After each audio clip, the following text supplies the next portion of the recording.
Sagot ni Job kay Zophar. Sumagot si Job, "Makinig kayong mabuti sa sasabihin ko. Ito lang ang pag-comfort na aasahan ko sa inyo. Pagbigyan niyo ako at pagsalitain at pagkatapos, saka niyo na ako insultuhin. Laban ba sa tao ang nirereklamo ko? Bakit di ako pwedeng maubusan ng pasensya? Tingnan niyo ako. Masya kayo. Wala kayong masasabi sa sinapit ko. Tuwing naaalala ko ang nangyari sa akin, natatakot ako. Nanginginig ang buong katawan ko. Bakit nabubuhay ang masasama? Tumatagal ang buhay at nagiging makapangyarihan. Nagkakaroon sila ng mga anak, naaabutan nila ang mga apo nila. Ligtas sa pinsala ang mga bahay nila. Hindi sila pinapalo ng Diyos bilang parusa. Lagi nagkakaanak ang mga alaga nilang toro at ang mga baka nila nabubuntis at di nakukunan. Nakakapaglaro ang mga anak nila na para mga tupa at nagsasayaw sila. Kumakanta sila sa tunog ng tambourine at lyre. Natutuwang marinig ang tugtog ng flute. Buong buhay nila masagana sa mundo ng mga patay, payapa silang bumababa. Sinasabi nila sa Diyos, "Layuan mo kami. Ayaw naming alamin kung anong gusto mo. Sino ba ang Diyos na makapangyarihan sa lahat para i-worship namin siya? Anong mapapala namin pag nag-pray sa Kanya?" Ang akala ng masasama, sila ang may gawa kaya sila masagana. Pero di ako ganyan mag-isip. Gaano ba kadalas na bigla ang namamatay? Gaano ba kadalas na bigla ang namamatay ang masasama? Nakaka-experience ba sila ng paghihirap? Pinaparusahan ba sila ng Diyos dahil sa matinding galit? Kailan ba sila naging parang dayaming nililipad ng hangin o ipang tinatangay ng bagyo? Sinasabi niyong umaabot sa mga anak ang pagpaparusa ng Diyos. Hayaan niyong ang masamang magulang ang maparusahan para matuto sila. Hayaan niyong sila mismo ang makakita ng pagkawasak nila. Matikman nila ang matinding galit ng Diyos na makapangyarihan sa lahat. Ano nga ba ang pakialam sa pamilya nila ng mga taong namatay na? Meron bang makakapagturo sa Diyos ng dapat niyang malaman? Siya nga ang umahatol sa mga nasa taas. May taong namamatay na malusog ang katawan. Walang problema o inaalala. Masarap ang pagkain niya. Buto at katawan ay masigla. Meron din namang namamatay na puno ng paghihirap. Di man lang nakatikim ng saya. Pareho lang silang namamatay at nililibing, mga uod ang kumakain. Alam ko ang iniisip mo, pati ang masama mong balak sa akin. Dahil sinasabi mo, saan nakatira ang leader? Saan ang tirahan ng taong masama? Di mo ba pinagtanong sa mga naglalakbay sa daan? Di mo ba tinatanggap ang mga sinasabi nila? Sinasabi nila na nakakalusot sa parusa ang taong masama. Naliligtas siya sa araw ng pagpaparusa. Sinong nagpapamukha sa kanya ng masama niyang gawa o gumaganti kung anong deserve niya? Pag dinala na siya sa libingan, may nagbabantay pa. Komportable at maganda yung lupang itinabon sa kanya. Nakasunod sa kanya ang lahat ng tao. Di mabilang-bilang ang nakikipaglibing sa kanya. Kaya paano niyo ako i-comfort ng mga walang kwentang salita? Mga sagot niyo, puro kasinungalingan. Job chapter 22. Ang pangatlong pag-uusap.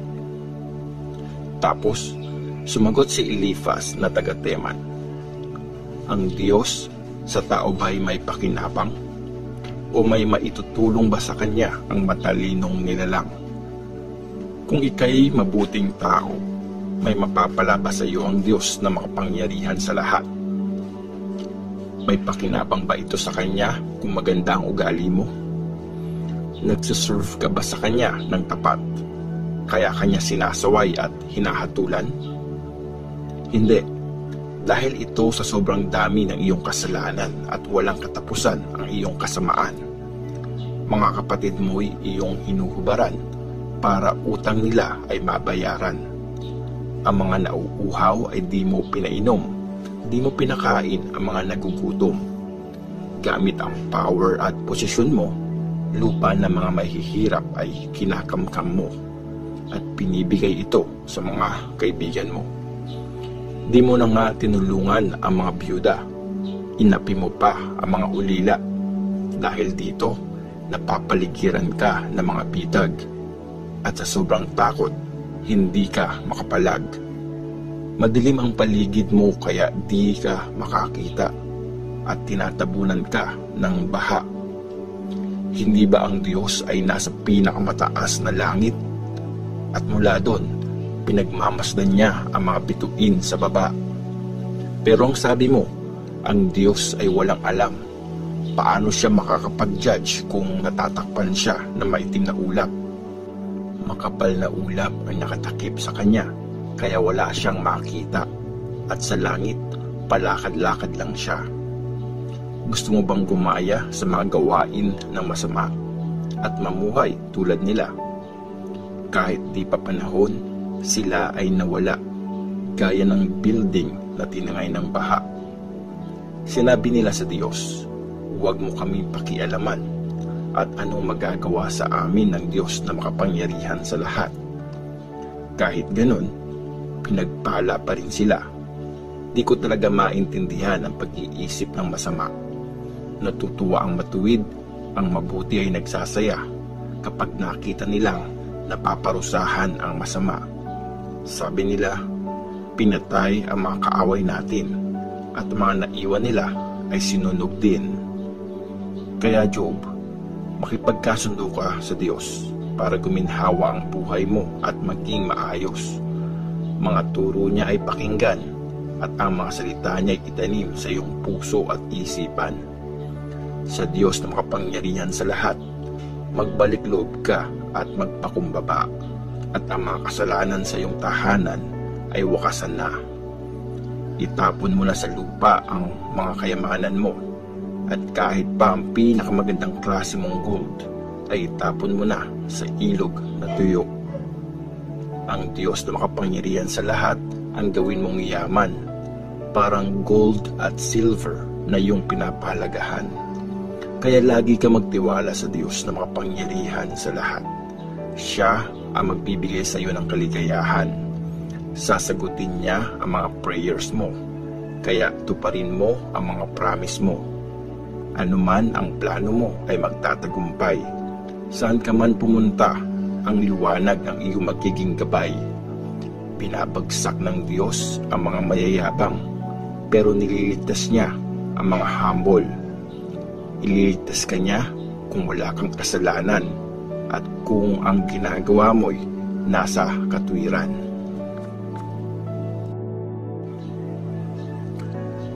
Job chapter 23. Hinanap ni Job ang Diyos. Tapos, sumagot si Job, "Kahit ano pang sabihin mo, mabigat pa din ang loob ko.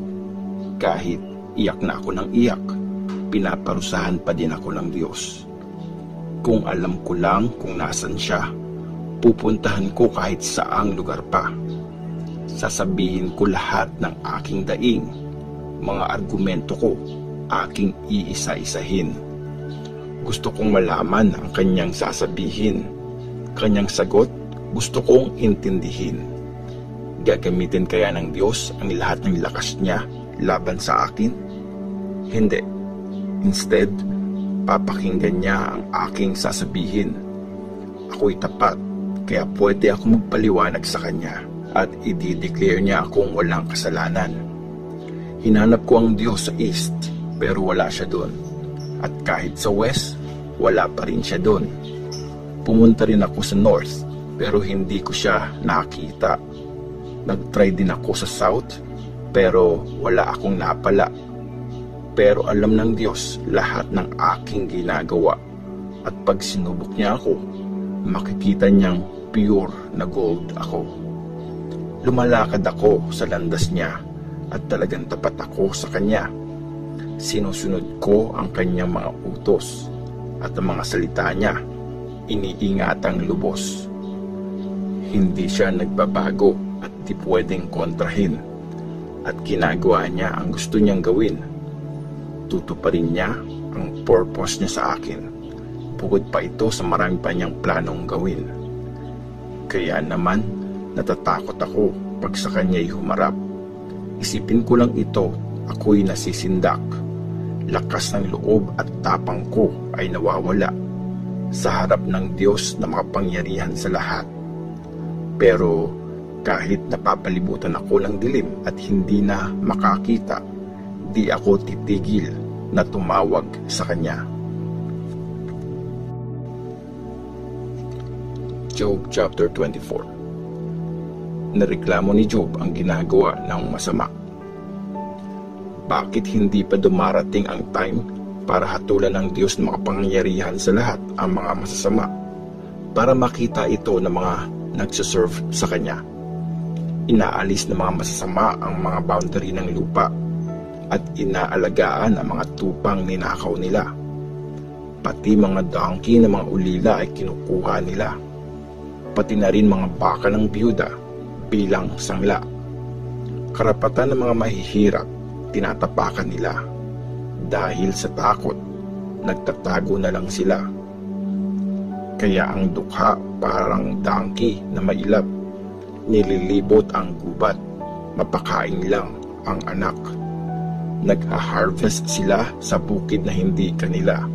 Sa ubasan ng masama, nakikikuha na lang sila. Natutulog silang walang damit na maisuot. Sa lamig ng gabi, wala ring maikumot.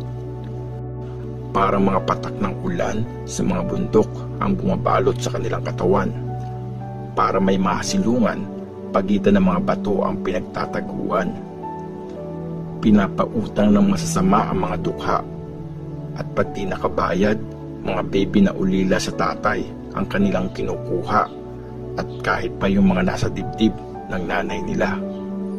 Walang damit na maisuot ang mga dukhang pag-alagala. Sila ang umaani pero kumakalam ang kanilang sikmura. Gumagawa sila ng oil mula sa olive at alak mula sa ubas. Pero sa sobrang uhaw nila, di naman nila ito mainom. Mula sa city, dumadaing sa Diyos ang mga sugatan at naghihingalo.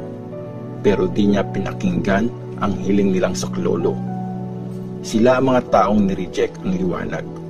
Ang mga taong di naglalakad sa mga daang maliwanag.